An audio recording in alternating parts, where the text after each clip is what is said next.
Assalamualaikum warahmatullahi wabarakatuh. Perkenalkan, saya Fridatasari Amalia dengan NIM 130262580 dengan dosen pengampu Dr. Insinyur Vina Serevina, MM dengan NIDN 0021065003. Saya akan mempresentasikan tentang masalah efisiensi pendidikan dengan subtopik solusi dari efisiensi pendidikan.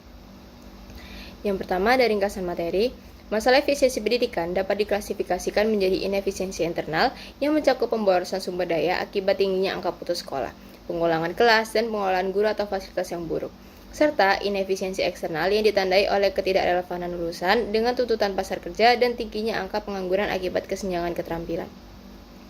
Yang selanjutnya adalah learning outcome. 1.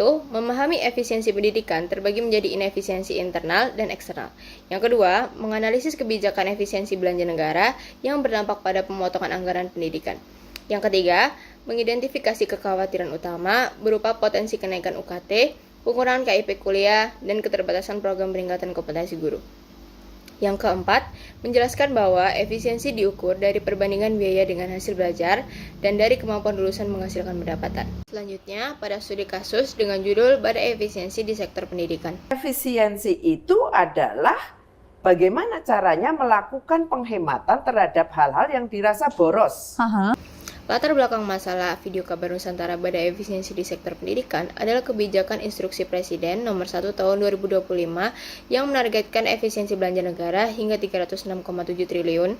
Kebijakan ini menimbulkan gejolak karena berdampak pada pemotongan anggaran sebesar 7,2 triliun di Kemendikdasmen dan 14,3 triliun di Kemendikdikti-Saintek.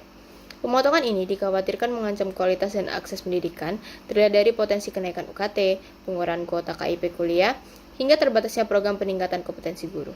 Teori pendukung, efisiensi internal diukur dari perbandingan biaya yang dikeluarkan dengan hasil belajar yang dicapai peserta didik. Efisiensi eksternal diukur dari kemampuan lulusan menghasilkan pendapatan sebagai hasil investasi pendidikan. Penggunaan sistem manajemen informasi pendidikan adalah solusi untuk meningkatkan efisiensi internal. SMIP membantu mengolah data akademik, administrasi, dan sumber daya secara transparan dan efektif. Solusi efisiensi pendidikan dicapai melalui akuntabilitas dan transparansi dalam mengelola dana. Kebijakan yang efektif harus memastikan alokasi anggaran, waktu, dan tenaga dimanfaatkan sesuai tujuan. Metode Quantitative Data Development Analysis (DEA) digunakan untuk mengukur efisiensi teknis sekolah. Pendekatan ini berguna untuk mengidentifikasi unit-unit pendidikan yang belum optimal dalam menggunakan input yang tersedia.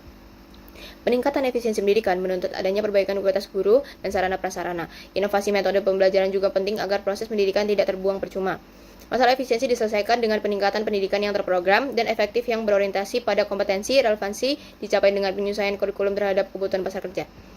Manajemen pembiayaan yang efisien pasca krisis harus fokus pada prioritas anggaran yang tepat sasaran. Pengeluaran harus dievaluasi untuk memastikan dana pendidikan memberikan dampak maksimal. Efisiensi eksternal dapat ditingkatkan melalui penyesuaian kurikulum dan sarana praktik dengan kebutuhan industri kerja. Keterserapan lulusan yang tinggi menunjukkan efisiensi eksternal yang baik. Gelar atau sertifikat berfungsi sebagai sinyal bagi pasar kerja tentang produktivitas lulusan. Efisiensi eksternal akan tercapai jika mutu pendidikan kuat, menghasilkan sinyal yang kuat dan bernilai tinggi di dunia kerja. Proses pendidikan dilihat sebagai fungsi produksi di mana input diolah menjadi output. Efisiensi dicapai dengan mengoptimalkan kombinasi input agar menghasilkan output maksimal dengan biaya terendah. Pengembangan e-modul berbasis Android terbukti menjadi solusi yang sangat efisien karena mendukung pembelajaran mandiri dan fleksibel. Modul digital ini secara langsung meningkatkan kualitas pendidikan dan keterampilan berpikir kritis. Input masalah. 1. Bagaimana dampak kebijakan efisiensi belanja pemerintah terhadap anggaran pendidikan? 2. Program-program vital apa saja yang mendukung kualitas pendidikan yang langsung terancam akibat tindakan efisiensi ini? 3. Apa saja kekhawatiran yang ditimbulkan oleh kebijakan efisiensi ini di kalangan masyarakat dan tenaga pendidik? Proses penyelesaian masalah. 1. Kritik prioritas efisiensi. DPR mengkritik keras tindakan yang disebut efisiensi ini, menekankan bahwa pemotongan anggaran pendidikan justru mengorbankan program peningkatan kualitas pendidikan.